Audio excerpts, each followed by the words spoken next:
Bonjour à tous, bienvenue dans 60 Hz, l'émission qui vous résume l'actualité du jeu vidéo, de la tech et du cinéma. Aujourd'hui on va parler des nouveaux produits d'Apple, une date de sortie pour Returnal sur PC, l'armée américaine et l'HoloLens 2, un robot qui peut vous remplacer, Fire Emblem et comment flouter sa maison sur Google Maps. On remontera le temps pour une actualité du passé et on finira avec la question et la bande-annonce du jour. On commence avec l'actu numéro 1. Apple vient d'annoncer l'arrivée de plusieurs produits.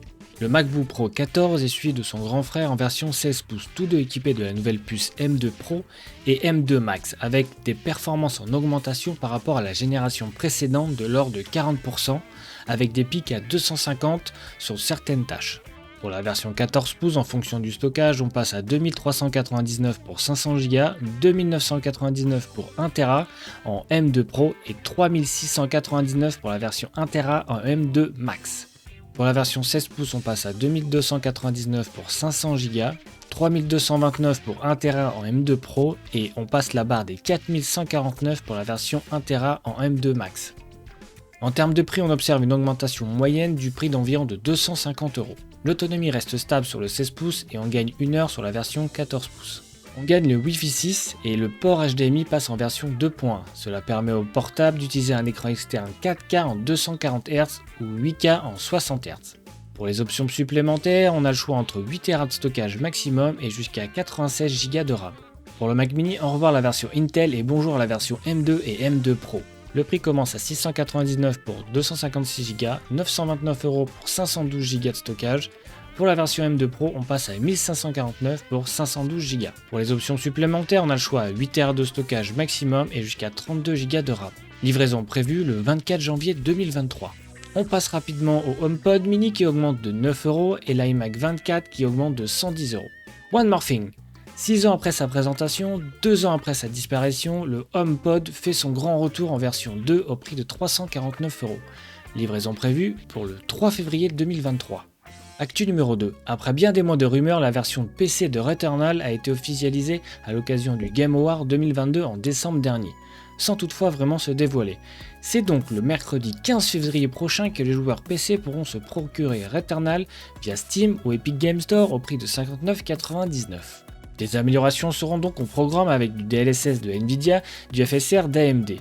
Les écrans ultra larges en format 32 neuvième et 21 neuvième seront compatibles. Le ray tracing pourra être activé afin de profiter d'ombres et des réflexions améliorées. Vous pourrez bien sûr utiliser des manettes ou des claviers et même la DualSense de PlayStation. Actu numéro 3. Le programme IVAS Integrated Visual Augmentation System vise à équiper les soldats de l'armée américaine de casques AR pour améliorer leur connaissance de la situation. IVAS est une variation fortement modifiée de l'HoloLens 2 de Microsoft, plus robuste avec de nombreux autres capteurs. Mais des tests sur le terrain auraient révélé des déficiences physiques affectant la mission, notamment des maux de tête, de la fatigue oculaire ou des nausées. Le premier lot de 5000 casques est déjà en cours de livraison, mais Bloomberg rapporte que le Congrès a bloqué la prochaine commande de 400 millions de dollars de 6900 unités, après avoir examiné les résultats des tests. L'armée américaine a maintenant attribué à Microsoft un contrat de 125 millions de dollars pour une nouvelle version 1.2, plus simple d'utilisation et plus fiable. Actu numéro 4. Boston Dynamics vient encore de faire parler de lui. La société spécialisée dans la robotique, rachetée par Google en 2013, avec des projets d'utilisation pour la DARPA, l'agence américaine de défense, #T1000, est revendue à SoftBank, société japonaise spécialisée dans la communication. Vient de diffuser une nouvelle vidéo qui pourrait bien changer la vision, voire remplacer votre travail.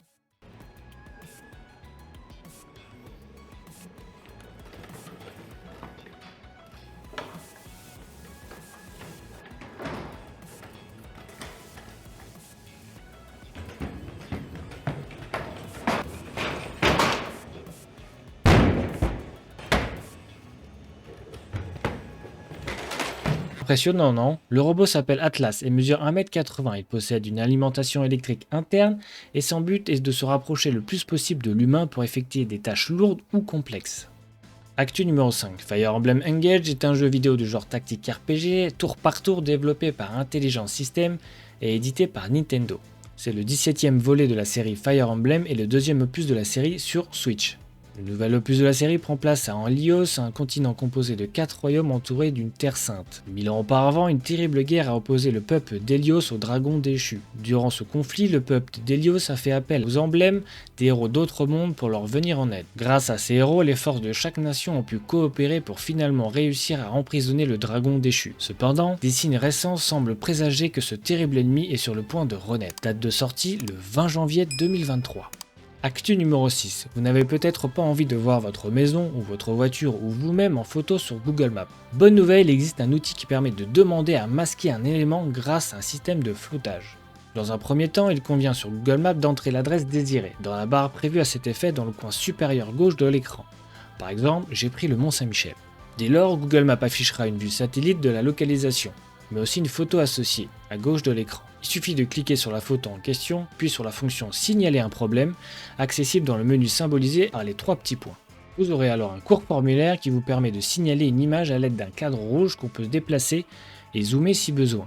Google demande simplement l'élément de l'image et à flouter visage, domicile, mais aussi quel est le problème lié à cette image. Google se chargera de vous envoyer un mail une fois la demande traitée. Savoir également que tout floutage est définitif. C'est l'heure du voyage temporel. Petit rappel, on remonte le temps pour redécouvrir une actualité du passé. Souvenez-vous du film Speed, un thriller d'action américain de 1984 réalisé par John DeBone lors de ses débuts en tant que réalisateur. Ce film met en vedette Keanu Reeves, Dennis Hopper, Sandra Bullock, John Morton et Jeff Daniels. Son principe tourne autour d'un bus qui a été modifié par un fou pour exploser si sa vitesse tombe au-dessus de 50 miles par heure. Il est devenu un succès critique et commercial rapportant 350 millions de dollars pour un budget de 30 millions de dollars. Devenant le 5e plus élevé film avec succès de 1984 et gagnant 2 Oscars du meilleur montage d'effets sonores et du meilleur son. D'après vous, Je reste ou je sors? vous sortez. Bah voilà, c'est beaucoup mieux. Accrochez-vous.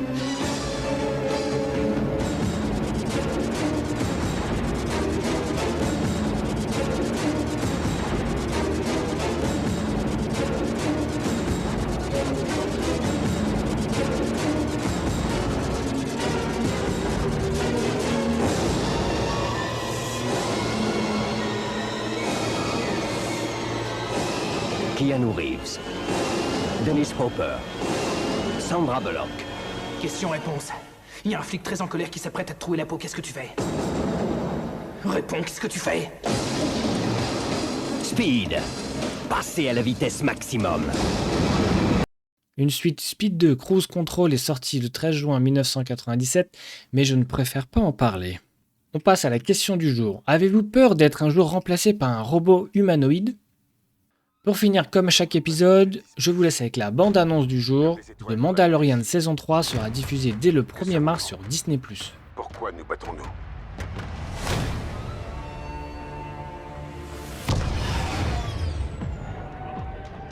Pour être un Mandalorien, il ne suffit pas de savoir se battre. Il faut aussi savoir se repérer dans la galaxie. De cette manière, on ne peut pas se perdre.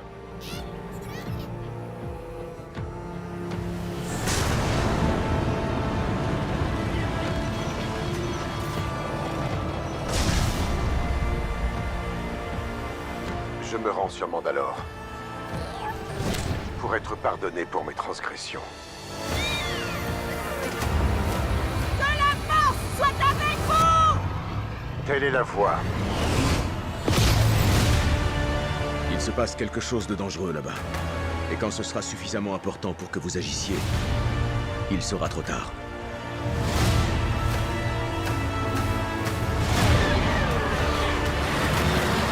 Accroche-toi, petit.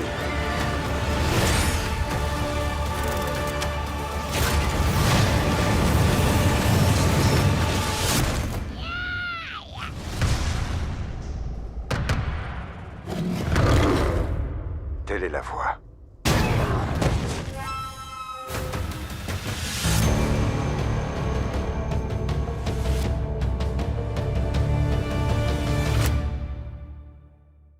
Merci d'avoir regardé. N'hésitez pas à vous abonner, à liker la vidéo et je vous donne rendez-vous pour un prochain épisode.